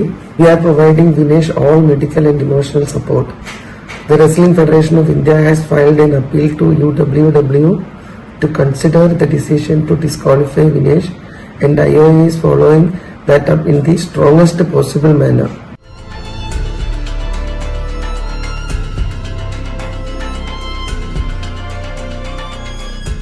भारतीय wrestler Vinesh Phogat को तय category में ज़्यादा वजन 100 ग्राम होने की वजह से पेरिस ओलंपिक से बाहर होना पड़ा है। विनेश 50 केजी की कैटेगरी में खेल रही थी, स्पर्धा के लिए विनेश का वजन 50 किलोग्राम होना अनिवार्य था। यूडब्ल्यूडब्ल्यू के नियमों और विनियमों के अनुसार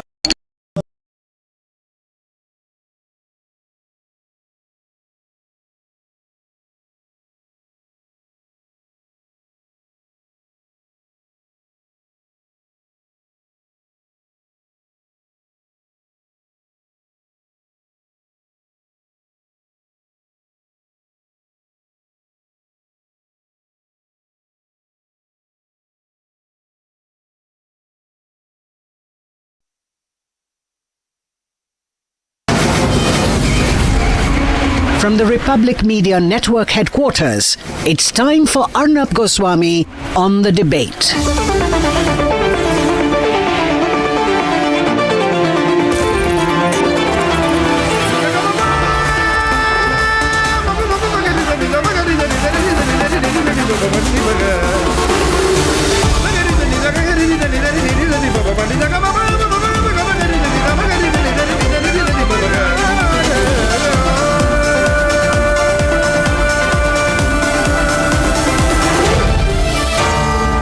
Arnab Goswami on the debate.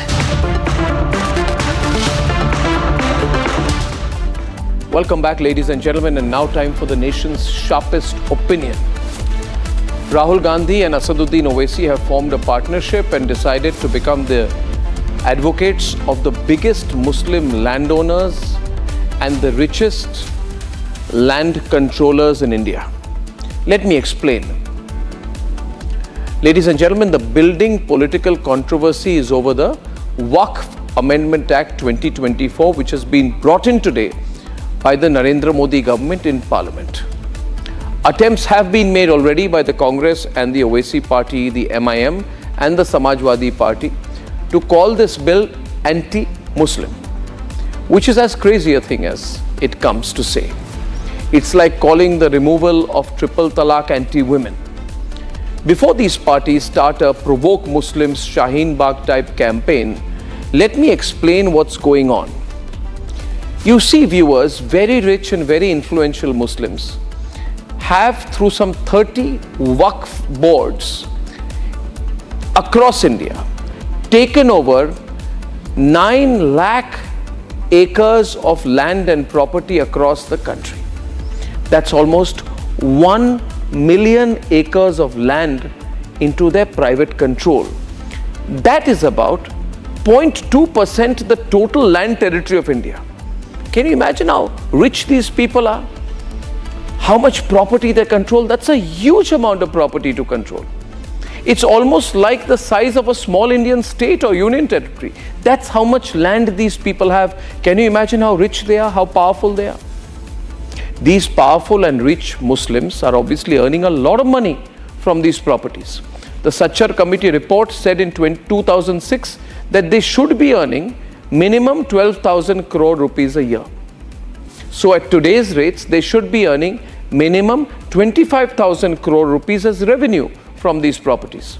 But the strange thing is, they say we earn nothing. In 2006, they declared only 163 crores. And now they declare only about 200 crores.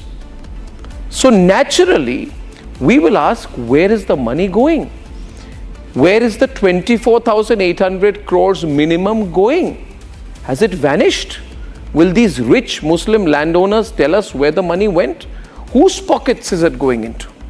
So much land, so much money, so much economic power in the hands of some influential Muslims who are not answerable to anyone, not even to the Supreme Court, and who for their personal laws aren't answerable to the Supreme Court either.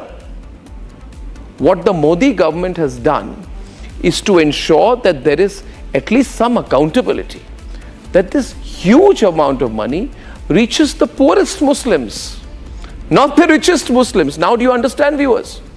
The advocacy that Rahul Gandhi and Owaisi are doing are for the richest Muslims. They speak for the richest Muslims. So when the government says, no, the poorest Muslims must own the money or have a haq over the money, Rahul Gandhi and Owaisi say no, because their allegiance is to the richest Muslims who want to be the biggest and most powerful private landowners of India. Now, viewers, let me tell you, you'll be shocked. They are so rich, so powerful, these rich Muslims who Rahul Gandhi has become the advocate for, that after the Indian Army and the Indian Railways, these Waqf bosses are India's biggest landowners. And today, therefore, Rahul Gandhi is speaking on behalf of the biggest private landowners of India, who want to earn anywhere approximately, my estimate is between 25,000 crores and 50,000 crores, billions of dollars, and keep it away from the poorest people of the country. So if anyone, viewers, wants to do a Shaheen Bagh on this, my request is, because they will try to do it, viewers. There are people who will do this Shaheen Bagh type movement over this. If they try to, send them this video of mine and let them realize what the real facts are.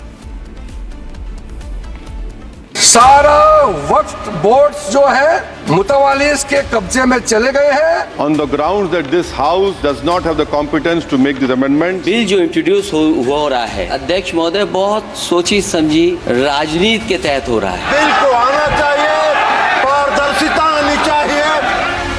The Congress leaders' diktat stems from the Islamic Sharia law for Waqf. मान लो कोई खड़ा होकर कहेगा कि 500 साल पहले मेरा बाप दादा का इस जगह में कोई कार्यक्रम चलता था, नमाज पढ़ा था या किसी ने कुछ किया है, सिर्फ एक बात बताने पर पूरा वो जगह को वक्फ प्रॉपर्टी डिक्लेयर किया जाता था. In a nutshell, the bill aims to curb the now limitless powers of the Waqf Board, the powers that were granted to it by previous Congress governments. हमने जो ब्रॉड बेस किया है, किसी का हक छीनना तो बात छोड़ दीजिए, जिनको हक नहीं मिला है उनको हक देने के लिए ये बिल लाया गया है. हम आज का जो बिल आपके सामने में पेश कर रहे हैं, ये उसी सचर कमेटी का रिपोर्ट के अनुसार सेम परसेंट हम यहाँ आपके सामने में लाया जा रहा है. और आपको तो खुश होना चाहिए, ये कमेटी आपने बनाया है. Originally introduced in 1954, the Waqf Act through the years has gone significant changes under the Congress, which increased its powers. Over the years, various committee reports like the Sachar Committee have suggested recommendations to end the corruption and ad hoc Waqf claims made under the loose definitions of the Act. Notably, the Waqf Board currently owns 8.7 lakh properties across India. The total area of this property comes to a whopping 9.4 lakh acre. हमारा देश का विभाजन हुआ, यहाँ से जितना मुसलमान पाकिस्तान गए उनका भी प्रॉपर्टी था, और पाकिस्तान से जितना हिंदू भारत में आए उनका भी प्रॉपर्टी काफी वहाँ थे.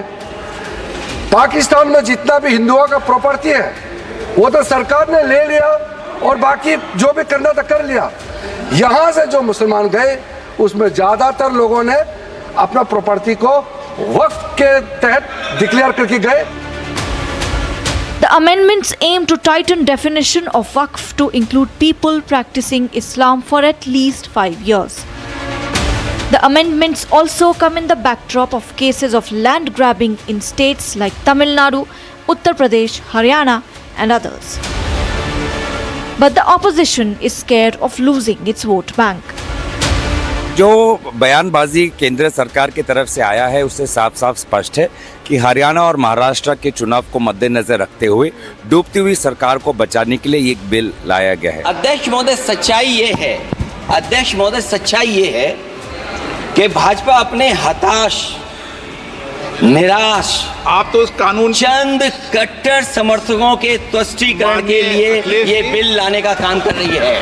ये जो आप बिल ला रहे हैं, आप देश को बांटने का काम कर रहे हैं, जोड़ने का काम नहीं कर रहे हैं. आप दुश्मन हैं मुसलमानों के, उसका सबूत ये बिल है. आर्टिकल 25 से लेकर के 30 तक किसी रिलीजियस बॉडी का जो फ्रीडम है उसमें कोई हस्तक्षेप नहीं किया जा रहा है. हमने जो ब्रॉड बेस किया है, किसी का हक छीनना तो बात छोड़ दीजिए, जिनको हक नहीं मिला है उनको हक देने के लिए ये बिल लाया गया है. Politicians will politique. But no power on earth can be absolute, and none can be above the Indian Constitution.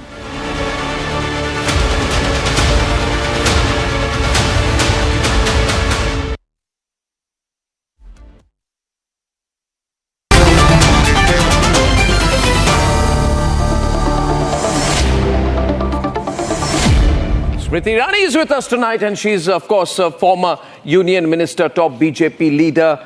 Interestingly, she's had a role in the making of this bill, I'm sure, because this draft has been worked on during her time as Union Minority Affairs Minister. So first of all, Smriti Irani, a lot of people happy to see you tonight on air, you know, and on such an important issue.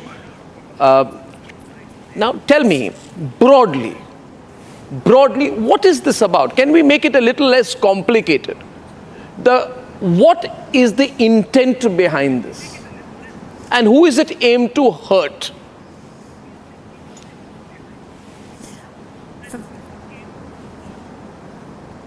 I think it's aimed to heal and not hurt.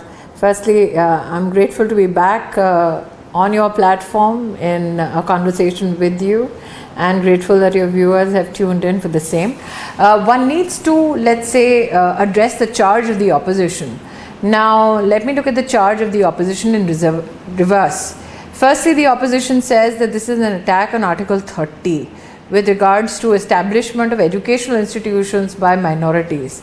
Now, there is absolutely no provision in the bill proposed by the government which disallows or in any way interjects in the rights of any minority community members to establish any institution, much less education institutions. Then there is a charge by the opposition that this is in contravention of Article 25 of the Constitution, which means that the government is trying to dissuade individuals from practicing the Islamic faith or preaching about it. There is not a single sentence in the bill proposed by the government that speaks about curbing the rights of Muslims to either practice their faith or to preach their faith or to pronounce allegiance to their faith. Then there is the provision that the opposition speaks about, which is with regards to Article 26. Article 26 speaks about the rights of minorities or Indian citizens to practice or administer their religious affairs. There is absolutely not a single provision in the bill proposed by the government that in any way intervenes with religious affairs that are being practiced by individuals, especially those individuals that have affirmed the Islamic faith. Then the opposition talks about how federal structure is being hurt and the rights of state governments is being usurped. What is interesting is that if the opposition had read minutely what is being proposed by the government, they would have found that the board is to be nominated or be formed by state governments themselves. Lastly, the opposition claims that this is in contravention of Article 14, which ensures equality under law. Now, this is interesting because what does the law allow you? The law, irrespective of your religion, allows you to not only own property, but also gives an administrative and legal framework as to who within the executive, within the administration ascertains whether that property is truly yours or not. Now, be it a Hindu or a Parsi or a Sikh or a Christian, it is the revenue officer who will ascertain either on your request or on the directions of a court or a state government or under any circumstances legally, which will ascertain whether you yourself are the rightful owner of your property. Why should people in the Muslim community who create a waqf be denied that right? Now, Article 14, which is equality under law, also gives every Indian citizen the right to approach a court of law if they feel aggrieved. Why should that right be denied to somebody under the Waqf Act? What does the government propose? The government has proposed that if a tribunal's decision is to be challenged, then the person concerned can approach the High Court, the Court of the Land. Why should the opposition take umbrage when the proposal of the government is to strengthen a judicial interface between a citizen and the courts of our country. Yeah, okay. So now let me try and simplify. You have a lot of knowledge about this, so you've gone to the full background and explained it. I'll just explain to viewers what is this Waqf situation. Viewers, you see, there are large bits of land. We estimate 9 lakh crores. Some people are saying about 1 million. So 9 lakh acres. Some people say 1 million acres. How big is that? How big is that? May I? Yeah, you may. How large is that land? May I? You are known to propagate facts. So let me do a fact check for Arnab Goswami. You cannot claim that it's 9 lakh acres. It can be 10 lakh acres as well. I heard your opening remarks when you spoke about amassing a revenue of 25,000 crores from these Waqf properties. Arnab, there have been suppositions that the value of these properties goes beyond 1,20,000 crores. So how can you be factual? No. So when there is an administrative framework. So in fact, yes, we are which allows that fact to come to the fore. So you are, in fact, I'm totally on the same page. In your opening remarks, no, I'm in the same page as you. You also spoke about how this is the third largest land pocket. Yeah. After railway and the Indian Armed Forces. And the Defense Department, yes. You did not speak about many who have usurped. When you talk about railways and defense, Arnab, that's the land of the people of India. It's not the land of a department. There have been instances where lands of the people of India have been usurped. Okay, so can I take it from there? Thank you. So you are not wrong. I'm only making some approximations to give a sense of the governments. Yeah. So let me add to that, viewers. This is a good fact check from Smriti Irani. It's not a bad fact check because she's taking my argument forward, and I compliment her for that. What I said is that we need to make this relate to the people. Okay, let me attempt 1 second. And the problem is with Smriti is that since she's come after a couple of months on my program, she's doing what she does best. She wants to fact check me every 20 seconds. But let me take this forward, and she'll agree with me. See what is happening, viewers. Somebody should. Smriti, yeah, good. I'm saying great. I'm glad you didn't become a TV anchor. You would never let me speak. The question is this. Viewers, there is a whole lot of land here. There is more land with the Waqf board. The people who say Adani, Ambani, these Waqf board have more land wealth than Adani, Ambani, Tata, Birla, everyone put together. And this land is all controlled by a group of 200 to 300 people approximately. Smriti is further right. This land value could be into lakhs of crores. Even if you put a small percentage figure on what they should be earning of it, they should be earning minimum 25,000, maybe lakhs of crores. But what do they declare? They declare only 200 crores. Now, I don't understand this. How is this happening? Where does the money go, Smriti? Where does all that money go? Whose pockets does it go to?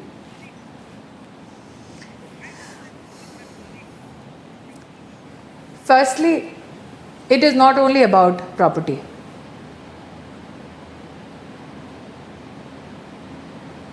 Yes. As we speak, Arnab, if your team goes to the website of the Telangana Waqf Board, you will find that they are giving services which pertain to marriages, divorces and khula.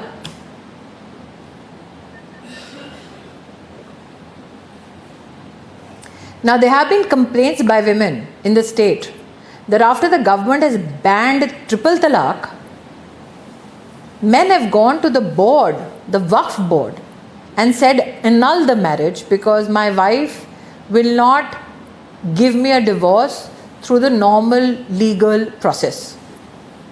Arbitrarily, khula has been given.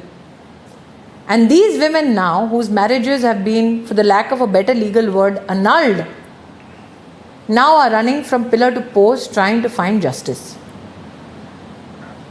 I myself, as Minister Minority, am witness to a case where a fatwa given was converted into a board resolution declaring Ahmadiyyas as non-Muslims. Now, it is not the right or the responsibility of a board to declare who's a Muslim, who's not. So while we are looking at the amendments from the perspective of only property, please understand the overarching effect it has had on other facets, especially of the lives of poor Muslims and poor Muslim women. In fact, why only poor?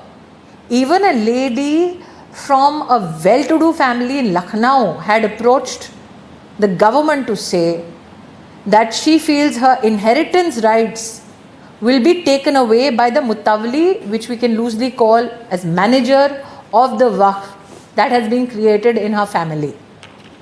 She had no legal recourse to protect her inheritance rights. There have been journalists who have come to the fore with evidence as to how these managers, so-called, of the estates, when you talk, Arnab, about why a small fee is being declared, that is because these managers of the estates are either selling or leasing out that property without the knowledge of the owner of the property, in cahoots with somebody or the other on the board. So they're leasing out, but the money is going where? The money is not being declared. It is fascinating. It is black money.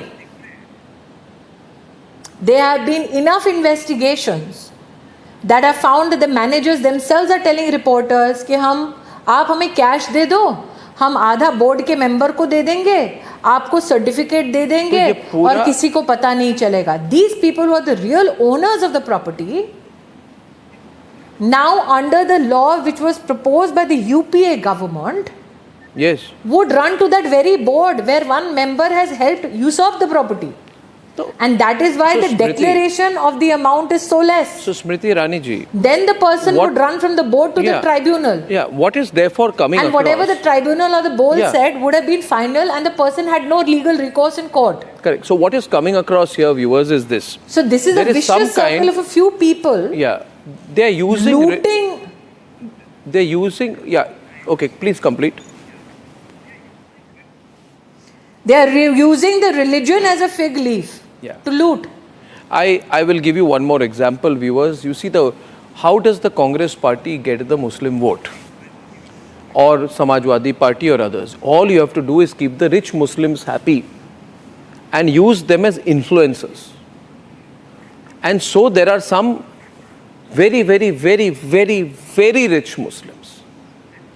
And they're getting money off this property. For example, in Rajasthan in 2012, there are 18,950 Waqf properties. You know what is the revenue they declare? 88 lakhs. Can you imagine? Almost 20,000 Waqf properties are declaring 88 lakhs as income.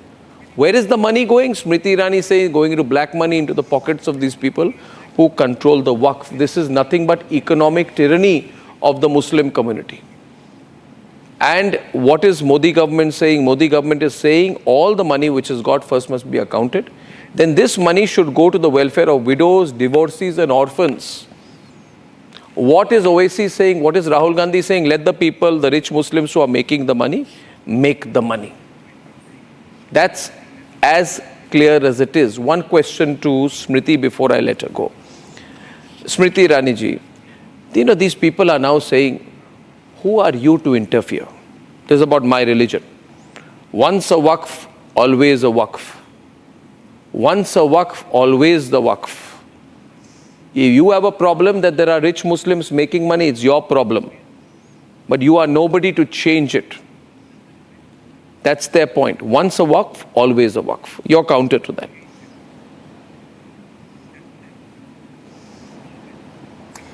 So, if you allow me a little bit more time, I think there's one very, very big issue which is not being touched in our conversation, which is Waqf by user. Today, which the proposed bill seeks to strike down, which became a bane for many people. Now, to simplify for your viewers, under that section that was proposed by the Congress-led UPA, any individual associated with the board could declare any property as Waqf. Yeah. There have been cases where people have said कि एक ज़माने में मुगलिया सल्तनत में किसी सेनापति ने यहाँ तंबू गाड़ा था या यहाँ नमाज अता करी थी, इसीलिए आज वो वक्फ है. ताजमहल भी ले रहे थे. There have been cases where people have said, अच्छा, I have made a little kabar and I am hereby declaring this waqf land. Arbitrarily, singularly. And if I talk about the Muslim community, Arnab, then the Bohra community within the Muslim faith have gone all the way up to the Supreme Court against the Waqf Board of Maharashtra. Why? Because all their trust properties were taken in without their consent under the Maharashtra Waqf Board. There have been Shia families who have said that because we are less in number, our entire properties have been usurped by the board.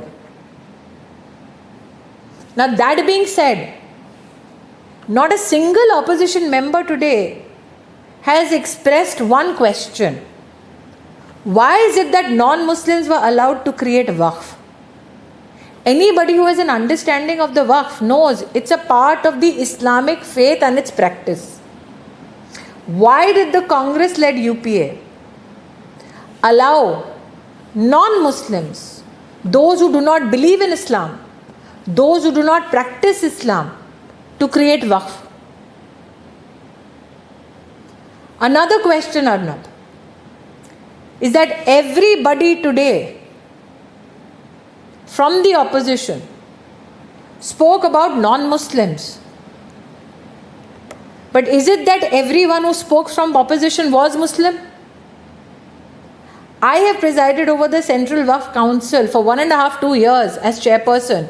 I'm not a Muslim, I'm a Hindu. And I'm a woman. Did we usurp anybody's masjid? No. This proposal of the government is not to stop the practice of the Islamic faith or to usurp masjid or dargahs or qabristan. It is to bring transparency and ensure rule of law. And I'm shocked that a former chief minister said, collector को क्यों पूछ रहे हो? A survey commissioner can only do survey, cannot ascertain whether the property is truly yours or not. Why is it that the opposition does not want the poor, the Muslim women to have their properties ascertained under the rule book? And it circles back to your introduction, so that the lands of the helpless and the hapless can be usurped in the name of religion, so dalals can run scot-free, women can be denied their rights, and they will keep flaming up and flaring up communal passions so that justice cannot be done. Well, I think you put it well, only I think that this time they will not be able to flare up. Today's proposal of the government is justice for all,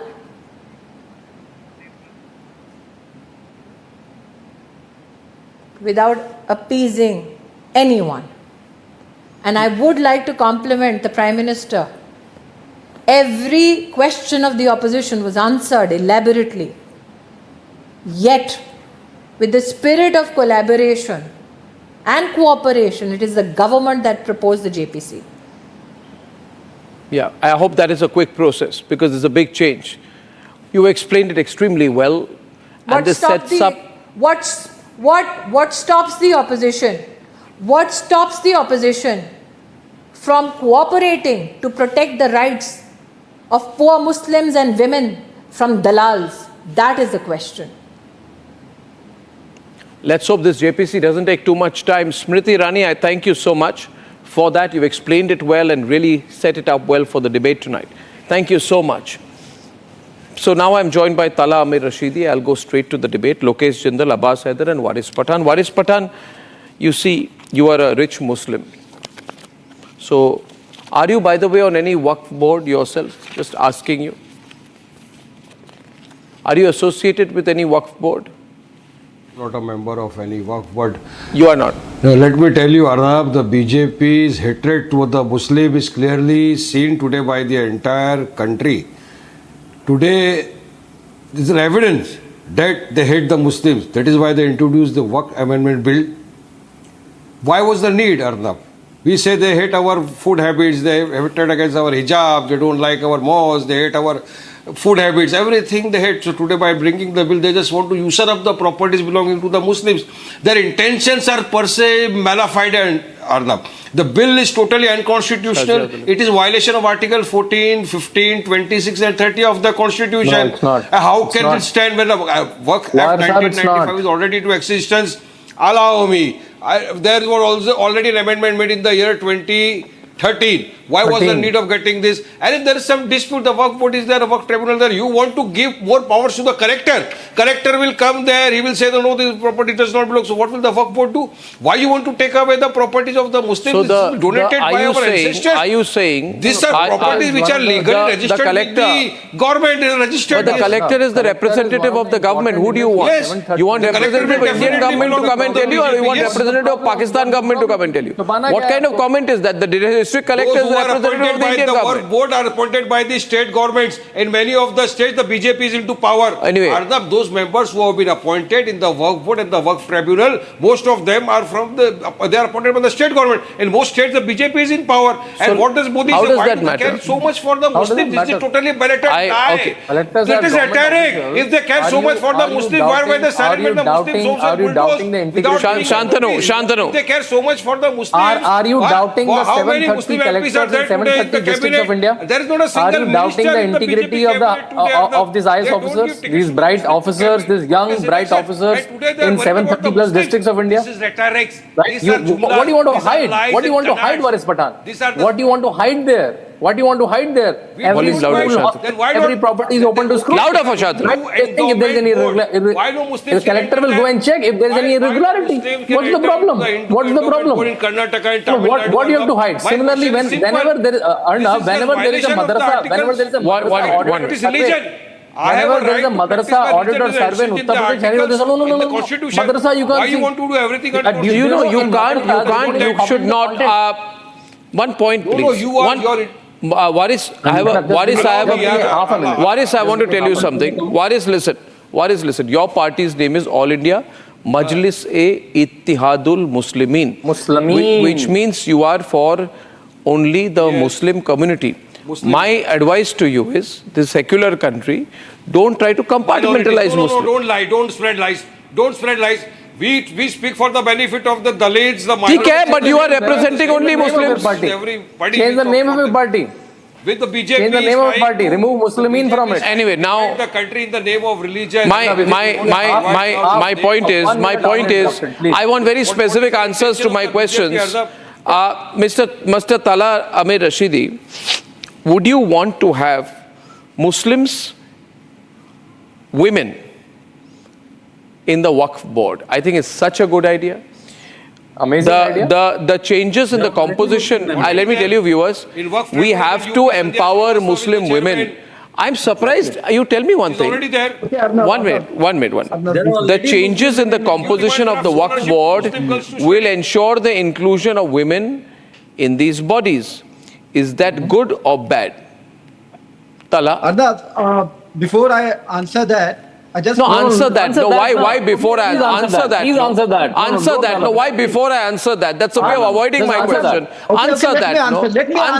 They not let me answer. I say I'm answering. Don't avoid. Yes, I'm answering. दुनिया देख रही है कि आप avoid कर रहे हैं सवाल को. I'm not here to take your orders. I'm here. Not to orders, but people are asking why you always avoid questions. Let me speak. I'm not avoiding your question. My simple question is that will the board, I propose to the central government, if this bill passes the parliament, I would say they should have Zakia Jafri and Bilkis Bano as the first two members of the board. Do you agree? And do the government? बनेंगे, सब बनेंगे. आप बताइए आपको problem क्या है women से? Agree on this. For all this while women the government not cannot give different basic waqf justice boards. to Zakia Jafri and to Bilkis Bano. अरे And वो they छोड़िए ना, don't- बताइए कि talk women- about women's representation. inclusion of They talk women, about Muslim inclusion of women's women, rights. They talk about inclusion of women and Pasmanda Muslims. What's your problem? Why basic only justice. Ashrafs They and are- Pathans they will cannot rule? give justice to Why these only women. Ashrafs and And then Pathan you will speak rule about Waqf Board, giving All India Muslim Law Board? representation, Why? empowering the Why? women, talking about Why Muslim can't women's women? rights. Why can't Pasmanda Come on, Muslim? Why everyone, can't the Bori whole Muslim? nation Why can't is in the Ahmadiyas? two-thirds of Why the can't BJP Shias government. enter into It's Waqf Board? was it only to assert Okay, the tell me Muslim one thing. property. Tell me. The ship is sinking. They know the BJP ship is sinking. They know that they are not coming back to power We'll again. come to that later. Almost acting like a land mafia in multiple places. Abbas and Shazia, Abbas, is it true that Pasmanda Muslims, that Bohra Muslims, that they are not allowed into Waqf boards? Is it true?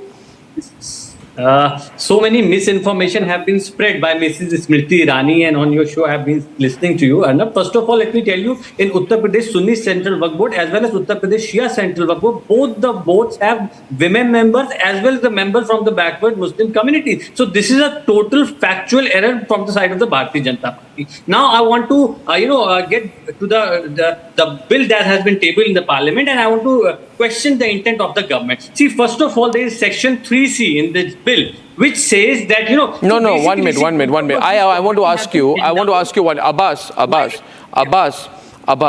this amendment aims to include more women, people from the Muslim backward classes to the board. That is in congruence, as far as I know, with the right to equality under the Constitution. No, this is a motherhood statement, Arnab. It's not a motherhood statement, Baba. No, it is not a motherhood statement. Let me explain. No, it's not. Please don't use these words very loosely. Please understand. See, this is a land issue, not a religion issue. First of all, let us be clear, viewers. ये जमीन और पैसों का मुद्दा है. ये कोई धर्म के रिलेटेड मुद्दा है ही नहीं. ये धर्म का रिलेटेड बनाना चाहते हैं. If I'm a practicing Muslim, I just want you to give Abbas and Shazia. Arnab, I have a Shazia, just 1 minute, just 10 Okay, seconds. Abbas and Shazia, and then Shazia will respond. Abbas, if you would give me some time. To a temple or a church or a gurudwara, If it's you my could right. concede, Abbas Lord. One cannot donate his or her property to the Waqf board. However, a non-Muslim can be chairman of Central Waqf Council. You need one Muslim on the board of Waqf in the Waqf board. So that is arbitrary. That is hypocrisy of the Bharatiya Janata Party. That's how we try to divide the nation. 1 versus 4. Second thing, Arnab. See, the biggest Shazia problem, these are endowment from individual.